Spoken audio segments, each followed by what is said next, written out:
امام یافعی نے روض الریاحین کے اندر لکھا، ایک نوجوان تھا، کپڑے کی دکان پہ کام کرتا تھا بڑا خوبصورت۔ ایک خاتون آئی تو اس کو دیکھا تو فریفتہ ہو گئی، دل ہار بیٹھے۔ اس نے ضرورت سے زیادہ کپڑا خرید لیا اور گٹھڑی باندھ کر کے اس نے مالک دکان سے کہا کہ میرا سامان زیادہ بوجھل ہو گیا ہے، اگر اس لڑکے کو میرے ساتھ بھیج دو تو یہ میرے گھر چھوڑ آئے۔ مالک دکان اس کی نیت سے آگاہ نہ ہو سکا اور اس نوجوان کو ساتھ بھیج دیا۔ یہ اس کو اپنے گھر لے گئی، جب وہ داخل ہو گیا اندر تو دروازہ بند کر دیا اور حیا سوز لباس بھی اتار پھینکا اور اسے دعوت گناہ دینے لگی۔ لیکن یہ اللہ کا بندہ نوجوان صرف حسین ہی نہیں تھا، اللہ کا ولی بھی تھا۔ ہمیشہ اس نے اپنی جوانی کے تقدس پہ پہرا دیا ہے۔ وہ جوان نہیں ہے جو اپنی جوانی کو گلیوں میں رول دے، جوان وہ ہے جو اپنے شباب کو اپنی منزل تک پہنچائے، جس کی امانت ہے اس تک وہ امانت پہنچائے۔ ہے شباب اپنے لہو کی آگ میں جلنے کا نام۔ اس جوانی چوکوں اور موڑوں پہ کھڑا ہو کے اپنے تقدس کے جوہر کو برباد کرنے کا نام نہیں ہے۔ جوانی تقدس محب ہوتی ہے جب نوجوان اپنی جوانی کی حفاظت کرتا ہے، بلکہ حضور نے ارشاد فرمایا انا حبیب اللہ الشاب الطائب حبیب اللہ، میں اللہ کا حبیب ہوں، اور جو جوان جوانی میں توبہ کرے وہ بھی اللہ کا حبیب ہے۔ کتنی بڑی بات ہے، جب جوان توبہ کرتا ہے اللہ کا عرش خوشی سے جھوم اٹھتا ہے۔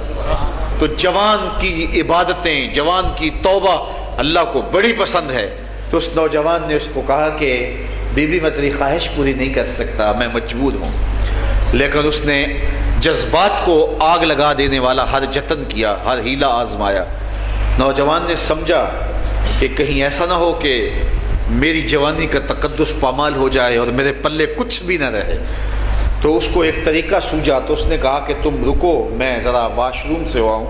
تو وہ باتھ روم میں اندر گیا، پاخانہ کر کے اپنے جسم پہ مل لیا، اور اسی حالت میں جب باہر آیا تو اس عورت کا سارا نشہ اتر گیا۔ اس نے دروازہ کھول دیا، کہا تو کوئی پاگل شخص ہے۔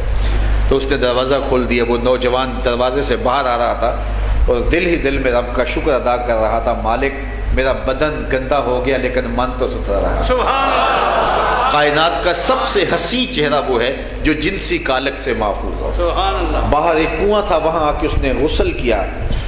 علامہ یافعی نے لکھا ہے ساری زندگی اس کے بدن سے مشک اور عنبر کی خوشبو آیا کرتی، اور جب وہ فوت ہو گیا لوگوں نے اس کو دفن کیا تو یہ خوشبو اس کی قبر کی مٹی سے بھی آیا کرتی۔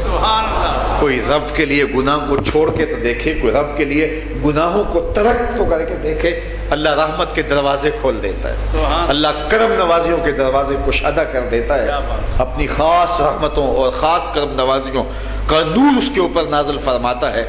تو ماہ سیام میں یہ عقیدہ، یہ روشنی، یہ اجالا اور یہ مراقبہ یقین و رویت بندے کو نصیب ہوتا ہے۔ ہر بندہ یہ سوچ رہا ہے کہ میرا اللہ مجھے دیکھ رہا ہے، کاش کہ اس کو پوری زندگی کے اندر حاصل کر لیں۔ تو یہ بھوک اور پیاس ہمیں انسان بنا دیتی ہے، یہ بھوک اور پیاس ہمیں دوسروں کی بھوک اور پیاس کا احساس دیتی ہے، یہ بھوک اور پیاس ہماری زندگی کے اندر ہمارے بدن کی بہت ساری بیماریوں کا علاج ہے، ہمارے فاسد مادوں کو ختم کرتی ہے۔ رسول اللہ نے ارشاد فرمایا صلی اللہ علیہ وآلہ وسلم نے کہ لِكُلِّ شَيْءٍ زَكَاةٌ وَزَكَاةُ الْجَسَدِ الصَّوْمُ، ہر چیز کی کوئی نہ کوئی زکوٰۃ ہوتی ہے، لیکن جسم کی زکوٰۃ روزہ ہے۔